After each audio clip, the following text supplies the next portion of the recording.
ಇಲ್ಲಿ ಬಿಡಾಲ ಅಂದ್ರೆ ಮೋಹ ಅಂತ ಅರ್ಥ. ವಿಜಯ ಯಾವವೋ ನಿನ್ನಿಂದ ಹುಟ್ಟಿ ನಿನ್ನನ್ನು ಎಂದೂ ಅಗಲುವುದಿಲ್ಲವೋ ಅವು ನಿನ್ನದೆಂಬುವುದು ಯೋಗ್ಯವಾಗಿರ್ತಕ್ಕಂಥವುಗಳು. ಬಹುತೇಕ ಈ ಮೋಹ ಅನ್ನತಕ್ಕಂಥ ಭಾವ ಮನುಷ್ಯನಿಗೆ ತುಂಬುತ್ತದೆ. ಬಹುತೇಕ ನಾವೆಲ್ಲರೂ ಕೂಡ ಇದರಲ್ಲಿ ಸಿಕ್ಕ ಹಾಕಿಕೊಂಡಿರ್ತಕ್ಕಂಥವರೇ ಆಗಿದ್ದೇವೆ. ಯಾರು ಸಿಕ್ಕ ಹಾಕಿಕೊಂಡಿಲ್ಲ. ಒಂದು ಸಂದರ್ಭದಲ್ಲಿ ಒಂದು ಮಾತು ಬರ್ತದೆ. ಕಲಬುರಗಿಯ ಶರಣಬಸವೇಶ್ವರ ಪರಮಾತ್ಮನ ಹತ್ತಿರದಲ್ಲಿ ನಂದೀಶನಾಗಿ ಭೂಲೋಕದಕ್ಕೆ ಬರ್ತಾ ಇದ್ದಾನೆ. ಗುರುಗಳು ಅಪ್ಪಣೆ ಕೊಡ್ತಾರೆ. ಮರುಳಾರಾಧ್ಯರು ಯಾರು ಅಂತಂದ್ರೆ ಉಜ್ಜಯಿನಿ ಪೀಠದ ಶಾಖಾ ಮಠವಾಗಿರ್ತಕ್ಕಂತಹ ಬಿಜಾಪುರ ಜಿಲ್ಲೆ ಸಿಂದಗಿ ತಾಲೂಕಿನ ಕಲಿಕೇರಿ ಎಂಬತಕ್ಕಂಥ ಗ್ರಾಮ ಅದು. ಆ ಗ್ರಾಮದೊಳಗೆ ಹಿರಿಯ ಮಠ ಉಜ್ಜಯಿನಿಯ ಶಾಖಾ ಮಠವಾಗಿರ್ತಕ್ಕಂಥದ್ದು. ಆ ಮಠದ ಶಾಖಾ ಮಠದ ಒಡೆಯರಾಗಿರ್ತಕ್ಕಂಥ ಶಟಸ್ಥಲ ಬ್ರಹ್ಮಿ ಮರುಳಸಿದ್ದೇಶ್ವರ ಶಿವಾಚಾರ್ಯರು ಎಂಬತಕ್ಕಂಥವ್ರು. ಶರಣಬಸವೇಶ್ವರರು ಅವರಿಗೆ ದೀಕ್ಷೆಯನ್ನು ಕೊಡ್ತಾರೆ. ಕಲಬುರಗಿಯ ಶರಣಬಸಪ್ಪನಿಗೆ ದೀಕ್ಷಾ ಕೊಡ್ತಾರೆ. ದೀಕ್ಷಾ ಗುರುಗಳಾಗಿರ್ತಕ್ಕಂಥವ್ರು. ನಾವು ಎಂದೂ ಕೂಡ ನಮ್ಮ ಗುರುಗಳನ್ನ ಮರೆಯಬಾರದು. ಗುರು ಏನು ಮಾಡ್ತಾನೆಪ್ಪ ಅಂದ್ರೆ ಪರಮಾತ್ಮ ನಮ್ಮನ್ನ ಕೈಲಾಸದಿಂದ ಕೆಳಗೆ ಕಳಿಸ್ತಾನೆ, ಭೂಲೋಕಕ್ಕೆ ಕಳಿಸ್ತಾನೆ ನಮ್ಮನ್ನೆಲ್ಲ. ಆದ್ರೆ ಗುರು ಏನು ಮಾಡ್ತಾನಪ್ಪ ಅಂದ್ರೆ ಭೂಲೋಕದಿಂದ ಕೈಲಾಸಕ್ಕೆ ಕಳಿಸ್ತಾ ಇದ್ದಾನಲ್ಲ, ಅವನು ದೊಡ್ಡವನಾಗಿರ್ತಕ್ಕಂಥವನು ಅಂತ. ಅದಕ್ಕಾಗಿ ಗುರು ಬಹಳ ದೊಡ್ಡವನಾಗಿರ್ತಕ್ಕಂಥವ್. ಗುರು ಯಾಕೆ ದೊಡ್ಡವ ಅಂತಂದ್ರೆ ಇಲ್ಲಿ ಅಲೆಕ್ಸಾಂಡರ್ ಅಂತ ಬರ್ತಾರೆ. ಅಲೆಕ್ಸಾಂಡರ್ ಒಬ್ಬ ರಾಜನಾಗಿರ್ತಕ್ಕಂಥ ಅಲೆಕ್ಸಾಂಡರ್. ಅವನ ಗುರುವಾಗಿರ್ತಕ್ಕಂಥ ಅರಿಸ್ಟಾಟಲ್ ಅಂತ ಬರ್ತಾನೆ. ಅರಿಸ್ಟಾಟಲ್ ಬಹಳ ಅನನ್ಯವಾಗಿರ್ತಕ್ಕಂಥ ಗುರು ಮತ್ತು ರಾಜ ಅನನ್ಯ ಭಾವದಲ್ಲಿದ್ದರು. ಅದಕ್ಕಾಗಿ ನಮ್ಮ ದೇಶದೊಳಗೆ ಪಂಚಪೀಠಗಳು ಏನಿವೆ ಅವು ಗುರುಪೀಠಗಳಾಗಿರ್ತಕ್ಕಂಥವುಗಳು. ಅವುಗಳಿಗೆ ರಾಷ್ಟ್ರೀಯ ಪೀಠಗಳು, ರಾಷ್ಟ್ರೀಯ ಗುರುಪೀಠಗಳು ಅಂತ ಕರೀತಾ ಇದ್ದಾರೆ. ಅವಾಗೆಲ್ಲ ಆ 5 ಪಂಚಪೀಠಗಳಿಗೆ ಆಗಿರ್ತಕ್ಕಂಥ ಅವರಿಗೆಲ್ಲ ರಾಜ ಮಹಾರಾಜರು ಅನೇಕ ಜಮೀನುಗಳನ್ನು ಕೊಟ್ಟು ಪೀಠಗಳಿಗೆ ನಿಮ್ಮ ಧರ್ಮದ ತತ್ವಗಳನ್ನ ಸರ್ವ ಮನುಕುಲಕ್ಕೆ ಉದ್ಧಾರವಾಗುವ ರೀತಿಯೊಳಗೆ ಬೋಧನೆಯನ್ನು ಮಾಡಿ ಅಂತ ತಿಳ್ಕೊಂಡು ಸಾಕಷ್ಟು ಅನುಕೂಲಗಳನ್ನು ಮಾಡಿಕೊಟ್ಟಿರ್ತಕ್ಕಂಥವುಗಳು ಪೀಠಗಳನ್ನು ಕಟ್ಟಿ ಒಂದೊಂದು ಪೀಠಕ್ಕೆ ಒಂದೊಂದು ಹೆಸರುಗಳನ್ನು ಇಟ್ಟಿರ್ತಕ್ಕಂಥ ಸನ್ನಿವೇಶ. ಹಾಗೆ ಅಲೆಕ್ಸಾಂಡರ್ ಮತ್ತು ಅರಿಸ್ಟಾಟಲ್, ರಾಜ ಮತ್ತು ಗುರು, ಒಂದು ಸಲ ಒಂದು ಹೊಳೆ ಒಳಗೆ ಹೋಗಬೇಕಾಗಿರ್ತದೆ. ಬಹಳ ಚಂದದ ಕಥೆ ಇದು ಕೇಳಿ. ಒಂದು ಹೊಳೆಗೆ ಹೋಗಬೇಕಾಗಿರ್ತದೆ.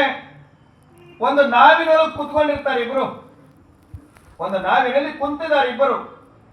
ಒಂದು ಕಡೆ ಗುರು ಅರಿಸ್ಟಾಟಲ್ ಕುತ್ಕೊಂಡಿದ್ದಾನೆ, ಒಂದು ಕಡೆ ಅಲೆಕ್ಸಾಂಡರ್ ರಾಜ ಕುತ್ಕೊಂಡಾನೆ. ನಾವು ಹೊಂಟದ ಇನ್ನೇನು ಸ್ವಲ್ಪ ದಂಡಿ ಮುಟ್ಟಬೇಕಾಗ್ಯದ. ಅವಾಗ ಬಿರುಗಾಳಿ ಬರ್ತದೆ. ಬಿರುಗಾಳಿ ಬಂದಾಗ ನಾವಿಕ ಹೇಳ್ತಾನೆ, ರಾಜರೇ ಬಿರುಗಾಳಿ ಬಂದು ಬಿಟ್ಟದ, ಬಿರುಗಾಳಿ ಬಂದದ, ನಾವು ಮುಣುಗ್ತದೆ. ಅದಕ್ಕಾಗಿ ನಿಮ್ಮನ್ನೊಬ್ಬರನ್ನ ಹೆಂಗಾದ್ರೂ ಮಾಡಿ ನಾನು ಬದುಕಿಸಬಲ್ಲೆ ಅಂದ. ಯಾಕಂದ್ರೆ ನೀನು ರಾಜನಾಗಿರ್ತಕ್ಕಂಥವನು, ನಮ್ಮಂತ ಜನತೆಯನ್ನು ನೀನು ಕಾಪಾಡತಕ್ಕಂಥವನು.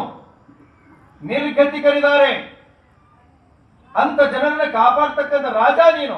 ಅದಕ್ಕೆ ನಿನ್ನ ಹೆಂಗಾರ ಮಾಡಿ ನಾ ಬದುಕಿಸ್ಕೊಳ್ತೀನಿ ಅಂದ. ನಾನು ನಿನ್ನ ಹೊತ್ಕೊಂಡು ಹೋಗಿ ದಂಡಿಗೆ ಇಳಿಸಿಬಿಡ್ತೀನಿ ಅಂದ.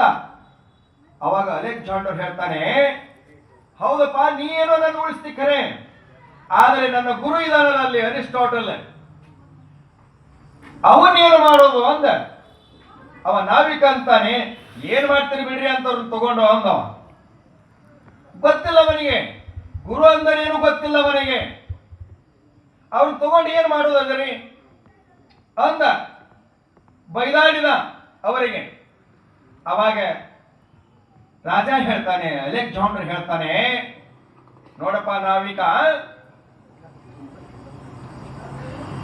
ನಿನ್ನ ರಾಜನನ್ನ ಎಷ್ಟು ಪ್ರೀತಿಯನ್ನ ಮಾಡ್ತಾ ಇದೆಯಲ್ಲ, ಇಂಥ ಅಲೆಕ್ಸಾಂಡರ್ ಅವರು ಮತ್ತೆ ಹುಟ್ಟಬಹುದು,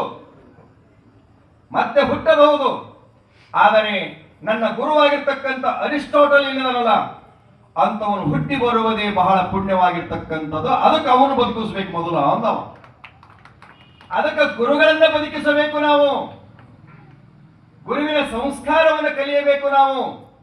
ಎಷ್ಟು ಗುರುವನ್ನ ಮಹತ್ವಪೂರ್ಣವಾಗಿ ಎತ್ತಿ ಹಿಡಿತಾ ಇದ್ದೇವೆಯೋ ಅದು ನಮಗೆ ಶ್ರೇಯಸ್ಸನ್ನು ಕೊಡ್ತಾ ಇದೆ ಎನ್ನುವಂತ, ಅದಕ್ಕೆ ಗುರು ಬೇಕು ಎನ್ನುವಂತ ಆ ಒಂದು ನಿಟ್ಟಿನೊಳಗೆ ಇಲ್ಲಿ ಮೋಹಿಯಾಗಿರ್ತಕ್ಕಂತಹ ಬಿಡಾಲ ಅನ್ನುವ ಅರ್ಥ ಮೋಹ. ಯಾವುದರ ಮೇಲೆ?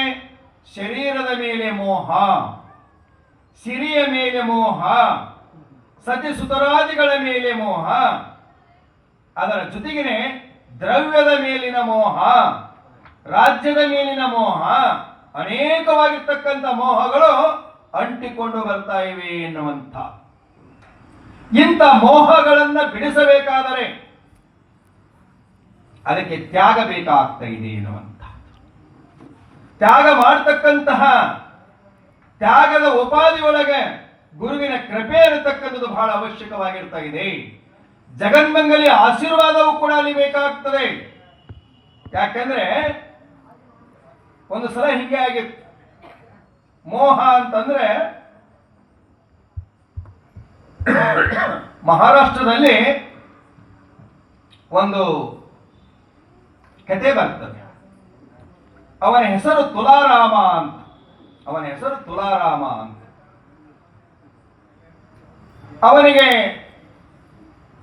ಹೆಣ್ಣಿನ ಮೇಲೆ ಬಹಳಷ್ಟು ಮೋಹ. ಅವನಿಗೆ ವಯಸ್ಸಿಗೆ ಬಂದ ಹುಡುಗ ಅಷ್ಟೇ ಸ್ವಾಭಾವಿಕ. ವಯಸ್ಸಿಗೆ ಬಂದಿರತಕ್ಕಂಥ ಒಂದು ಹುಡುಗಿ ಇರಬಹುದು, ಒಂದು ಹುಡುಗ ಇರಬಹುದು. ವ್ಯಾಮೋಹ ಸ್ವಾಭಾವಿಕ. ಹೆಣ್ಣು ಗಂಡನ ಆಕರ್ಷಣೆಯನ್ನು ಮಾಡ್ತದೆ, ಗಂಡು ಹೆಣ್ಣನ್ನು ಆಕರ್ಷಣೆ ಮಾಡ್ತಾ ಇದೆ. ಅದು ವಯಸ್ಸಿನ ಪ್ರಭಾವವಾಗಿರ್ತಕ್ಕಂಥದ್ದು. ಅದೇನು ತಪ್ಪೇನಲ್ಲ, ನಿಸರ್ಗದ ನಿಯಮ.